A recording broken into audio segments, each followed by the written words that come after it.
गया तीर्थ की कथा। ब्रह्मा जी जब सृष्टि की रचना कर रहे थे, उस दौरान उनसे असुर कुल में गया नामक असुर की रचना हो गई। गया असुरों के संतान रूप में पैदा नहीं हुआ था, इसीलिए उसमें असुरी प्रवृत्ति नहीं थी। वह देवताओं का सम्मान और आराधना करता था। उसके मन में एक खटका हमेशा रहता था। वह सोचा करता था कि भले ही वह संत प्रवृत्ति का है, लेकिन असुर कुल में पैदा होने के कारण उसे कभी सम्मान नहीं मिलेगा। इसीलिए क्यों ना अच्छे कर्म से इतना पुण्य अर्जित किया जाए ताकि उसे स्वर्ग मिले। गयासुर ने कठोर तप से भगवान श्री विष्णु जी को प्रसन्न किया। भगवान ने वरदान मांगने को कहा तो गयासुर ने मांगा, आप मेरे शरीर में वास करें। जो मुझे देखे उसके सारे पाप नष्ट हो जाएं, वह जीव पुण्य आत्मा हो जाए और उसे स्वर्ग में स्थान मिले। भगवान से वरदान पाकर गयासुर घूम घूम कर लोगों के पाप दूर करने लगा। जो भी उसे देखा उसके पाप नष्ट हो जाते और स्वर्ग का अधिकारी हो जाता।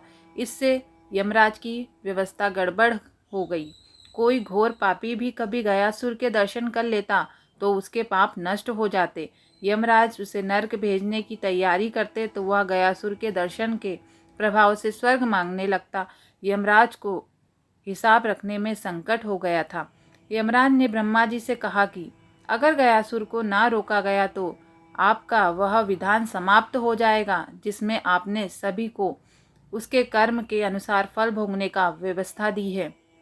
पापी भी गयासुर के प्रभाव से स्वर्ग भोगेंगे। ब्रह्मा जी ने उपाय निकाला। उन्होंने गयासुर से कहा कि तुम्हारे शरीर सबसे ज़्यादा पवित्र है, इसलिए तुम्हारी पीठ पर बैठकर मैं सभी देवताओं के साथ यज्ञ करूंगा। उसकी पीठ पर यज्ञ होगा। यह सुनकर गया सहर्ष तैयार हो गया। ब्रह्मा जी सभी देवताओं के साथ पत्थर से गया को दबाकर बैठ गए। इतने भार के बावजूद भी वह अचल नहीं हुआ। वह घूमने फिरने में फिर भी समर्थ था। देवताओं को चिंता हुई। उन्होंने आपस में सलाह की कि इसे श्री विष्णु ने वरदान दिया है, इसलिए अगर स्वयं श्री हरि भी देवताओं के साथ बैठ जाएं तो गयासुर अचल हो जाएगा। श्री हरि भी उसके शरीर पर आकर बैठ गए। श्री विष्णु जी को भी सभी देवताओं के साथ अपने शरीर पर बैठा देखकर गया ने कहा, आप सब और मेरे आराध्य श्री हरि की मर्यादा के लिए अब मैं अचल हो रहा हूँ। घूम घूम कर लोगों के पाप हरने का कार्य बंद कर दूंगा, लेकिन मुझे चूंकि श्री हरि का आशीर्वाद है इसलिए वह व्यर्थ नहीं जा सकता। इसलिए श्री हरि आप मुझे पत्थर की शिला बना दें और यहीं स्थापित कर दें। श्री हरि उसकी इस भावना से बड़े खुश हुए। उन्होंने कहा, गया अगर तुम्हारी कोई और इच्छा हो तो मुझसे वरदान के रूप में मांग सकते हो। गया ने कहा, हे नारायण, मेरी इच्छा है कि आप सभी देवताओं के साथ अप्रत्यक्ष रूप से इसी शिला पर विराजमान रहें और यहाँ स्थान मृत्यु के बाद किए जाने वाले धार्मिक अनुष्ठान के लिए तीर्थ स्थल बन जाए। श्री विष्णु ने कहा, गया तुम धन्य हो। तुमने लोगों की जीवित अवस्था में भी कल्याण का वरदान मांगा और मृत्यु के बाद भी मृत आत्माओं के कल्याण के लिए वरदान मांग रहे हो। तुम्हारी इस कल्याणकारी भावना से हम सब बंध गए हैं।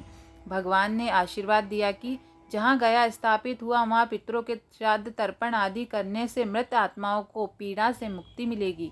क्षेत्र का नाम गयासुर के अर्धभाग गया नाम से तीर्थ रूप में विख्यात होगा।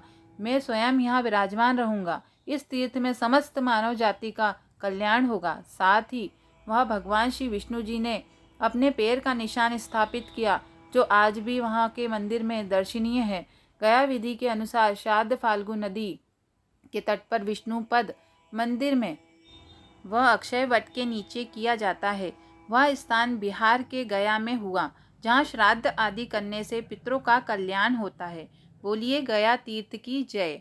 यदि आपको मेरा वीडियो पसंद आया हो तो वीडियो को लाइक करना ना भूलें, ताकि और भी पौराणिक कथाएं मैं आपके साथ शेयर कर सकूं।